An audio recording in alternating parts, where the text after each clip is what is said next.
Hello guys. Chaos Lens and his big nose. Oh, this.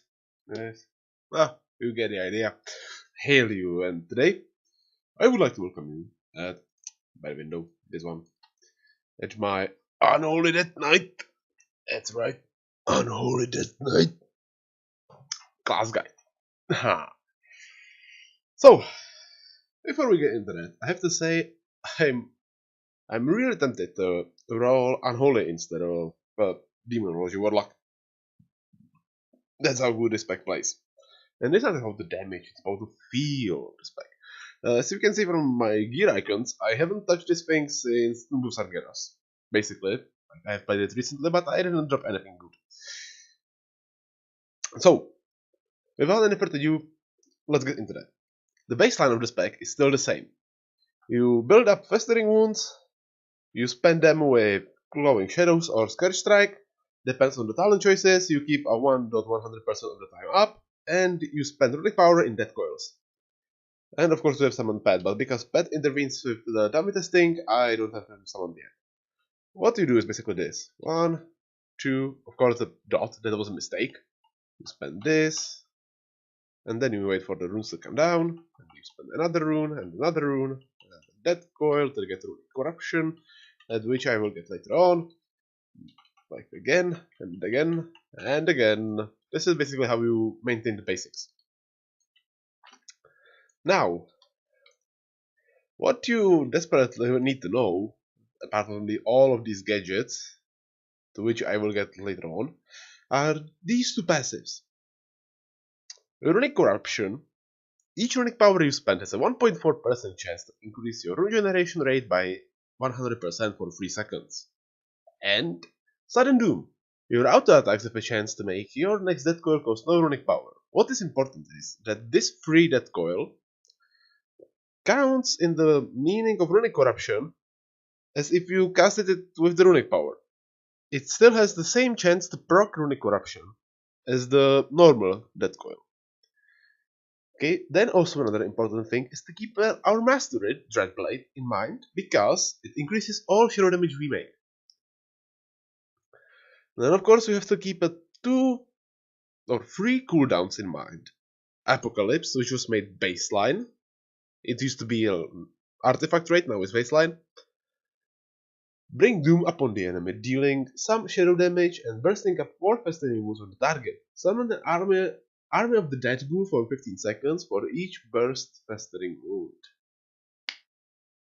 Good. Another cooldown is Army of the Dead. Costs 3 runes, has 8-minute cooldown. Down from the 10-minute cooldown it used to have in the past. Like, realistically, at the moment it became in the Wrath of the Lich King, it had 10-minute cooldown. In BFA it gets 8-minute cooldown, which means you can cast it 2 times on the fight. Like on the normal fight, not some crazy bullshit like Kill Jaden or Huldan. Or Argus. Summons a legion of ghouls who swarm your enemies, fighting anything they can for 30 seconds. It deals a shit ton of damage. Ladies and gentlemen, it has a nice animation. You see these dark lightning and the ghouls coming out from the ground, and oh boy, I love this. And the third cooldown we have is Dark Transformation. Transforms your ghoul, which is this guy. Whoa, come out, boy. Transforms your ghoul into a powerful undead monstrosity for 15 seconds. The ghoul's abilities are empowered and take on new functions while transform is active. What is important in the transformation thing is this. That's the most important. Like, every ability gets improved, but the basic attacking ability is the most important one in the improvement. Because once you get into the dark transformation, rakes with deformed claws, which means like it does kind of thing. Rakes with deformed claws, dealing some shadow damage to all enemies nearby the monstrosity. Normally, the claw attack deals only single target damage, and it's physical damage, but with the transformation, it's shadow damage into AoE, which makes it insanely strong, because of course our mastery, and it's AoE attack. So when you are fighting an AoE fight, This is glorious, boys. It gives us an insane burst. Then, of course, allert and decay is also very important spells, especially when you take certain talents. But before we get into the talents, let's get into our stats and enchants, because Death Knights have a weapon enchant as baseline. So, with the stats, you want haste. You want a shit ton of haste. But not that big of a shit ton as you want with Demonology Warlock. You still need lots of haste, because haste increases attack speed and rune generation. Why is this important? Because most of your abilities cost runes. Every rune spent gives you Death Coil. And also your auto attacks, as said in Sudden Doom, give you a free Death Coils. That is fucking great. And of course, every Death Coil spent gives you a chance to get more rune generation. But you want some rune generation baseline, because you don't want to be reliant only on AoE. Also, it increases Goose attack power, Goose attack speed, and Goose attack speed is also pretty important because it deals a shit ton of damage, especially with the Dark Transformation, because then the Ghoul hits like a fucking truck, even in his basic attacks. As a second in order, you want Mastery. Why? Because Mastery increases your shadow damage. And your dot deals shadow damage? Fuck, here it is. Your Ghoul, when it's transformed, deals shadow damage. One of your main damage generation deals shadow damage. And your basic attack, basic filler basically. What the fuck am I talking now? Deals shadow damage as well, even in the basic untalented version. And it deals some physical damage and shadow damage. Yeah, so your master is basically, it goes up, it scales of damage pretty insane. And then we have critical strike and versatility basically on par, but critical strike slightly pulls ahead against the versatility. Because critical strike gives you a chance to deal extra damage, basically double damage, and versatility is a plain increase of damage. Both of these are pretty handy to have, but nothing beats haste or mastery. Then, to enchants. It's rune forging, it can be also found on spellbook. Here. You want the rune of Fallen Crusader, because it is a chance to heal you for 6% of your health. It doesn't matter, but it also increases your total strength by 15%. You get 15% of strength. It's glorious. Rune of Razorus is not for Unholy Death Knight, because it increases frost damage. And Rune of Stowskin Gargoyle is a tanking rune. But I personally use Fallen Crusader as a tank as well. But whatever. So, with the enchant and stats out of the way, let's move on to the talents. On the row 56, we have Infested Claws. Passive, your Goose Claw attack has a 30% chance to cause festering wound on the target. What is important to keep in mind is that when you Dark Transformate him, the AoE Claw has the chance as well, which makes this a go-to for AoE. All will serve. You Rise Dead. Give me, oh, fuck off. You Rise Dead spells summon an additional skeleton minion. That means that you have 2 pets. Fuck the BM Hunters. Unholy Death Knight can have a 2. As you can see, take a look. He is pretty sexy, isn't he? Ha! He has a ranged attack and also cleaves, which makes this not a bad pick on AoE as well. Then we have Clothing Shadows, of course, which is basically a single target, although the All Serve, in the terms of the pure damage, competes with this. They are very close in terms of the output, and it makes your Scourge Strike deal all damage as a shadow damage. which of course scales to the master, which makes it that strong, and eventually in the later stages of the game, the clothing shadows will be good. So if you want to enjoy the overserve, the early end game, the early tiers, that's where you want it. Row 57 is our true AoE. Bursting Source. Festering Wound deals 25% more damage when burst, and all enemies within 8 yards of the burst of Festering Wounds deal 25% more damage when burst, and all enemies within 8 yards of the burst Festering Wound suffer some shadow damage. You basically do the single target rotation, but it deals AoE. Then, of course, you press the Dark Transformation. The ghoul spreads the Festering Wounds around you. Then you cast Death and Decay, which makes your Clothing Shadows or Festering Strike hit everything, which means it also burns every wound. Then every wound burst gets up with this thing, and you are AoE God. Ebon Feather. Virulent Plague deals 50% more damage over time in half the duration, which means it effectively insanely increases the DPS, because the dot has 15% increased damage in half of the time. That's over 100% increased damage you get from the dot in the terms of the fight. That's pretty fucking good. And then we have Unholy Blight, which costs 1 rune, has 35-second cooldown, and surround yourself with a wild swarm of insects for 6 seconds, stinging all enemies nearby and infecting them with an unholy disease that deals shit ton damage over 14 seconds. That shit ton of damage is shadow damage, of course, because what else would Unholy Death Knight do as a damage? And what is more important is that that dot has a pandemic window, just as the virulent plague from the outbreak. In terms of AoE, especially when you are going pandemic later on, or not a pandemic, epidemic, it's better to go with either Unholy Blight or Bursting Source. And in terms of Legion and leveling until level 116, it's good to have the Soul of the Death Lord and both of these talents when you are into pure AoE, because, well, you deal a shit ton of damage.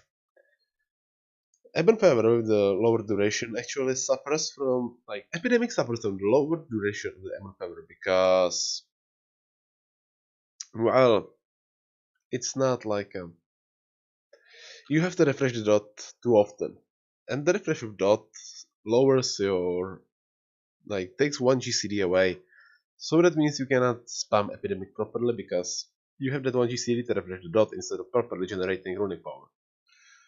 Now on the row 58 is basically our CC row. Grip of the Dead. That indicator reduces the movement speed of enemies within its area by 90%, decaying by 10% every second. You basically root them, and then they are going slightly faster. Pretty good. That's Reach. Increases the range of Death Grip by 10 yards. Killing an enemy that yields experience or honor resets the cooldown of Death Grip. Great for questing, because you grip a target, you don't have to walk there. You kill them, that grip is reset, you grip another target. Pretty fucking handy. And of course, Asphyxiate lifts the enemy target off the ground, crushing their throat with dark energy and stunning them for 4 seconds. If you remember the Death Knight class campaign, when there was Nazgrim force choking the Scarlet Crusade army, that was Asphyxiate. Boy, that scene was glorious. Row 60. This is basically a rune generation type of thing. Pestilent Pustules. Bursting a Festering Wound has a 10% chance to grant you runic corruption. According to Sims, it's not the best thing to play on this row that belongs to Soul Reaper, but it's not also bad, and it gives you far smoother gameplay without keeping in mind the Soul Reaper thing. I'm going with the Pestilent Pustules because, well, it effectively smooths my gameplay. I can go into slightly higher numbers with the Soul Reaper, but it's not that smooth. Okay? Harbinger of Doom. Sudden Doom triggers 50% more often and can accumulate up to 2 targets. This is one of the artifact traits that was moved into talent tree. It sounds good, but effectively it's not that good compared with the other talents. And then Soul Reaper. Rip out enemy soul, dealing some shadow damage over 8 seconds. If the enemy that deals experience or honor dies while affected by Soul Reaper, you gain 10% haste for 8 seconds. The haste part is glorious for the ad fights. And it also generates 2 runes that has 45-second cooldown. It's pretty fucking good. But it's not that smooth as the Pestilent Impastures. But you have bigger control over that. That's out of any type of debate. Row 75 is our defensive row, basically. We have Spell Eater. Anti-magic shell absorbs 20% more damage and lasts 5 seconds longer. This is a combination of an old talent and a legendary cloak, I think it was. This one. Yeah. Increases the duration of anti-magic shell and the damage it absorbs, it heals you. That's not important, but the increased damage, the increased duration is in the talent. Great Walk was removed from the baseline kit and replaced with Death Advance, and it still does the same. And honestly, I like this because having Great Walk in talents and Death Advance as baseline, it increases knight's overall mobility. Like when you need to traverse a long distance in a fight, you pop Death Advance. You run like a mouse on cocaine, then you put Great Walk, and you extend the window when you run like mouse on cocaine. I like this. And then of course Death Pack. Create a Death Pack that heals you for 50% of your maximum health but absorbs any incoming healing equal to 30% of your maximum health for 15 seconds. This is great when like your healers cannot heal you and you are about to get some damage and you are low on health. You pop this. You are healed for 50% of your health, but then you cannot be healed. You can be healed, but the healing will be for nothing. It's good in some niche situations. It no longer kills your ghoul as it did in the past, so it's slight improvement. Row 90 is another thing of our AoE basically.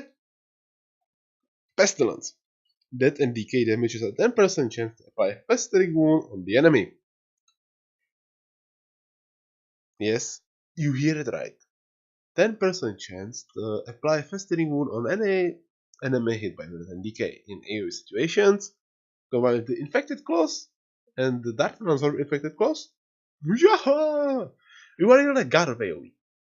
On a single target, this is probably a go-to because it's a free festering wounds for a death and decay, which you can actually start casting because it has some sort of benefit. Then we have the file, which works like the infamous Lich King's ability. It replaces death and decay. It creates a pool of shadows that deals shadow damage over 10 seconds, and it grows. Of course, it gives the effect of that AoE Scourge Strike / Glowing Shadows, but also it deals increased damage compared to death and decay. The increased mastery effect from Legion is gone. So it's kinda like a meh. Like, it's not that bad, but compared to Pestilence on single target or Epidemic on AoE, it's not that good. Speaking of Epidemic, causes each of your virulent plagues to flare up, dealing some shadow damage to the infected enemies and additional some shadow damage to all other enemies near them. It's a runic power spender, so basically it replaces that current rotation for AoEs. This is pretty fucking good, but I'm going to go with Pestilence because now I'm talking about single target. And then the row 100 comes. Summon Gargoyle was replaced from our baseline toolkit, merged with the Arbiter talent, and put into the 100 talent row. It has 3-minute cooldown, and it summons a Gargoyle into an area to bombard the target for 30 seconds. The gargoyle gains 1% increased damage for every runic power you spend. According to Sims, this is bullshit.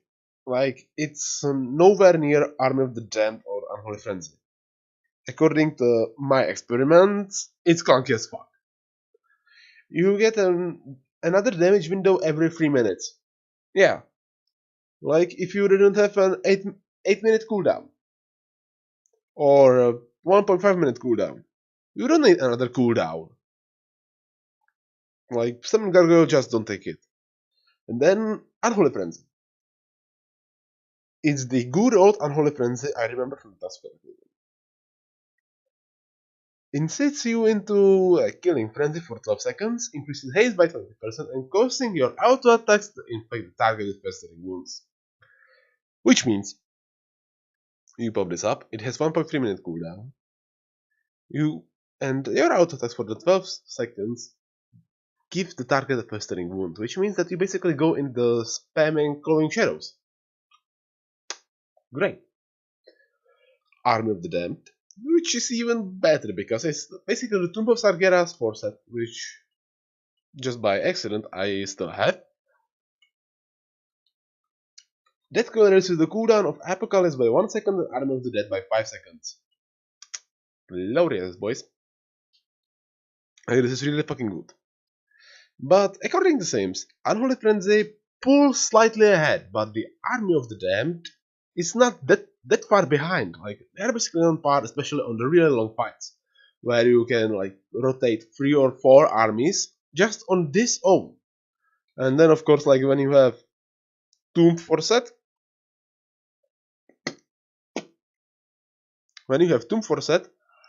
you are rotating even more armies. So that's good.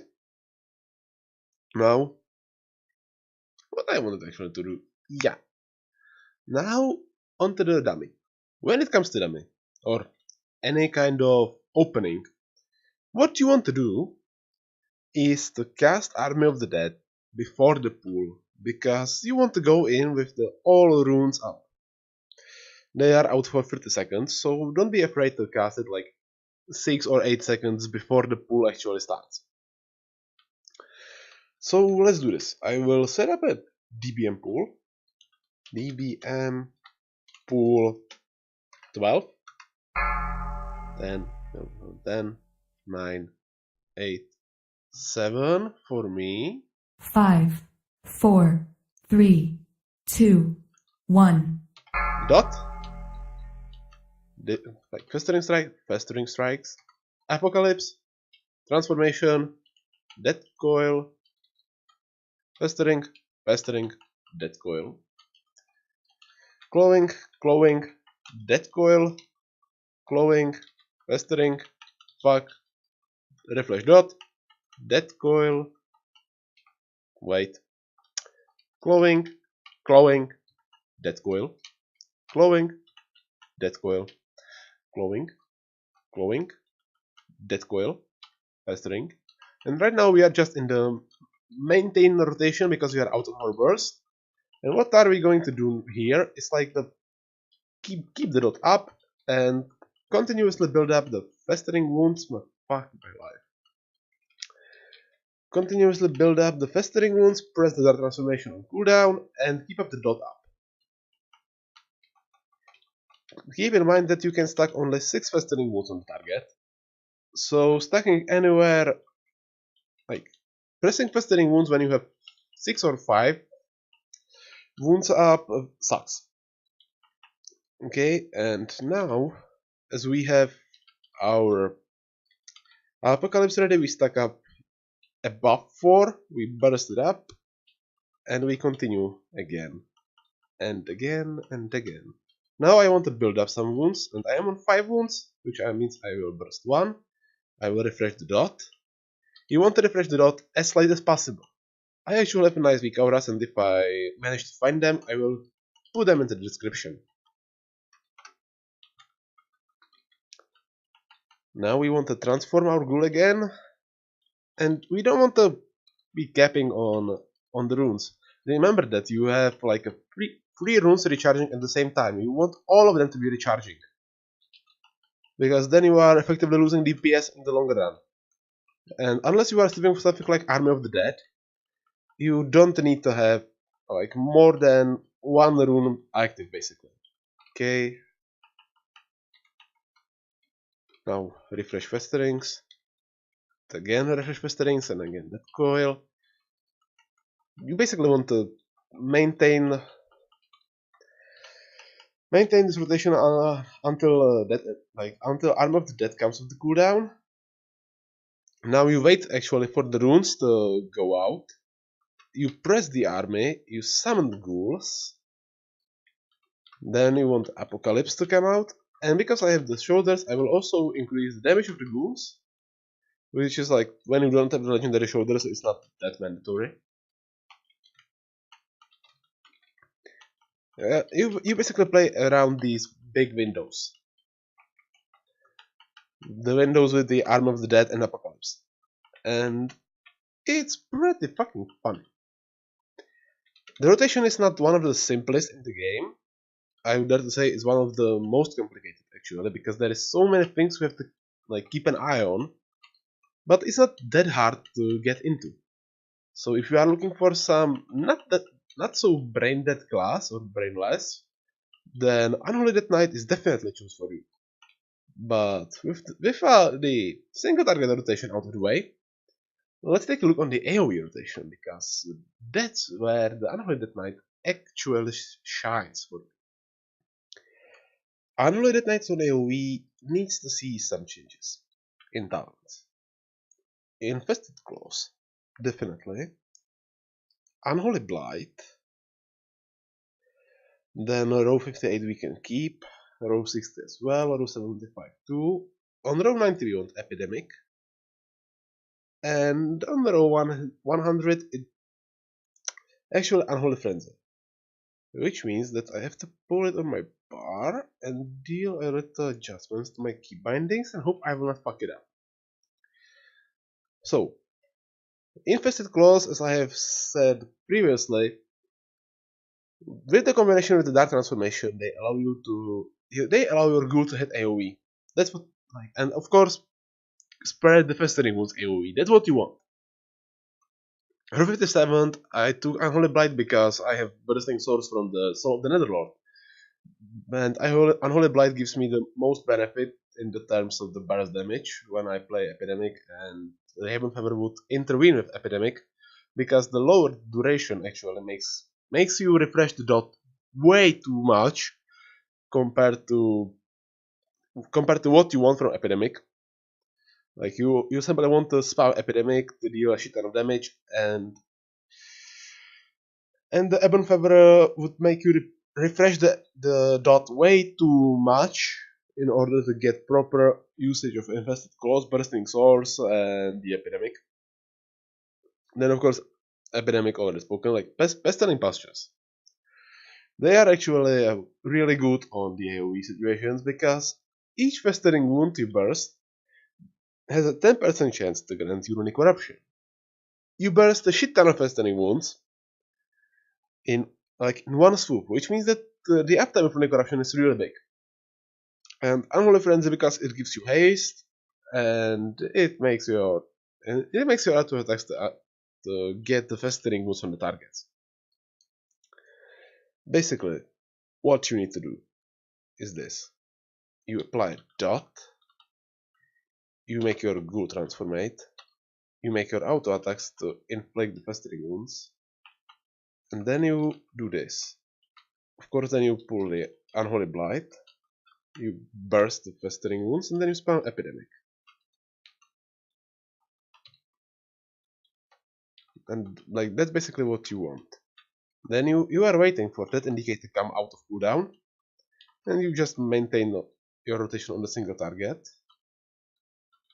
You keep up the dot up. When you get to free that coil to cast it, then you press that indicator again, and you go again into that insane bursting window with the epidemics and the burstings and the dot keeping up, and boom. And then you again wait for that indicator to come down on cooldown. Of course, you can slowly prepare for this and we get ghoul up, and the blight is now the cooldown, so we get up some more damage into that. Of course, like our sweet ghoul is applying some dots over here and there, and then again like that decay, and boom, here we go. Shit ton of damage. Refresh the dot and burst something more. And now we spent our only power with epidemics, and again we are like around maintaining the basic rotation, but instead of the plain runic power spender in the death coil, we keep on spamming the epidemic. Of course, try not to fuck it up as I did with the rune cooldown. Of course, don't forget that your ghoul basically periodically applies the festering wounds, so we want to keep that around. Now wait for the runes to come up, change ghoul, another death and decay, and we can actually flip up again this thing and get up some of the ghouls from the apocalypse, which of course deals another shit ton of damage. Then spam up a little bit of the epidemic, again some of those sweet wounds, again epidemic, again wound, refresh dot, epidemic, and that's basically how we roll around. How we roll around when it comes to the AoE with the Unholy Death Knight. Again, it's not a simple rotation, but it's fucking funny to do. And it also requires some sort of skill to maintain all those things up. I should have said it from the plain start, but Unholy Death Knight is it's not a class for someone who starts with WoW. It's like a disco priest. There is just too many things you need to keep an eye on. Like the duration of the transformation, the cooldown transformation, death and decay. Like epidemic, runic power, cooldown on the dots, and holy hell. But honestly, if you are a more skilled player and you are looking for a class that will basically entertain you for the rest of your gaming life, Unholy Death Knight is chose for you. Now let's take a look on the Azerite traits. Azerite traits of Azerite traits of Unholy Death Knight. Azerite traits of Unholy Death Knight are actually good. Harrowing Decay. Death Coil infects the target with Harrowing Decay, dealing some shadow damage over 4 seconds. This is one of the weaker ones in the terms of how it affects your gameplay, because it has a passive effect on the Death Coil, but it makes the Death Coil feel like it does something more. Yeah, it's like if you cast a Death Coil, and normally you expect the Runic Corruption to proc, it doesn't proc, you are disappointed. But with this, you have that slight amount of joy with the dot. Then we have Fastermind, or Festermind. Bursting a Festering Wound grants you some strength for 20 seconds, stacking. Stacking this effect does not extend its duration. I like this because it gives you a window to basically increase your power periodically every 20 seconds. Especially when you pair it up with Apocalypse and Unholy Frenzy and the spam of Scourge Strike or Clothing Shadows. This goes really well because you are just pressing one button and you use increasingly more damage. Like, it makes you to also plan around this because like you want to stack as fast as possible. So I like this trait and how it will affect your planning in the spec. Last Surprise. I like this just because of the name. When your ghouls expire, they explode in something. I don't know how should I pronounce that word. Dealing some shadow damage to nearby enemies. That's good. It's one of the artifact traits which made its way into the Azerite trait, and it gives like it gives your ghouls from the Ark of the Dead and Apocalypse some usage on AoE. So this will probably be a go-to in Thematic Plus, because now the ghouls just attack the one target and their dead deals nothing, but when they die they deal a shit ton of shadow damage. It also makes you to plan and calculate how long will that adds be there, how long will the fight take. Will the ghouls expire, or can I like use them on the one pack and then make them explode on the other pack? That's really good. And then where I was, like, this one is already checked. Yeah, that one. Festering wounds deals shit ton additional damage and has 10% increased chance of applying 3 festering wounds. This will probably be the go-to, because it makes you cast less festering strikes. Festering strike deals a shit ton more damage, and you have a higher chance of applying those 3 festering wounds, because festering strike applies 2 to 3. Which means that you lower the amount of festering strike cast and you cast more scourge strike or glowing shadows, which makes it like a slight game changer in terms of reacting on what is going on. Like, I really like this.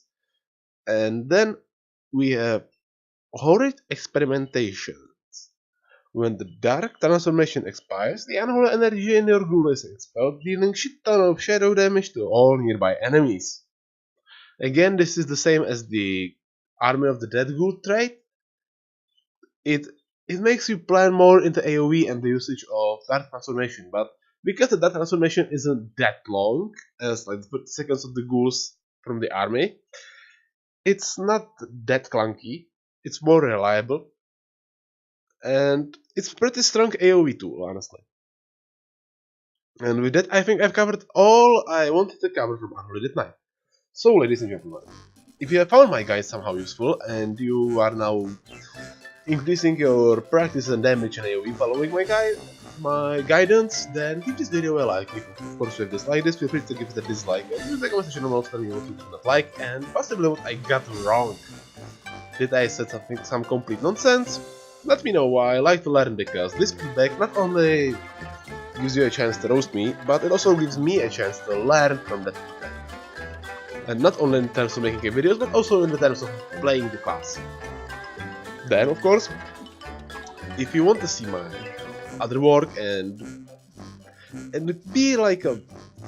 be prepared for some updates of my guides, because things will change. Let's will implement some balancing, and maybe the stats will change or something like that. Then subscribe to my channel, because I will keep you updated. And also hit the notification bell, because you don't want to miss that updated guy out. Of course, I do other work on my channel, then feel free to do that. Of course, you can find me on Twitch sometimes, and of course, if you want to support me somehow, then feel free to share this video or any of my other videos. Just spread the word that I exist and I do this shit. And with that, ladies and gentlemen, thank you for watching, and I will see you somewhere in the future, guys. Bye bye.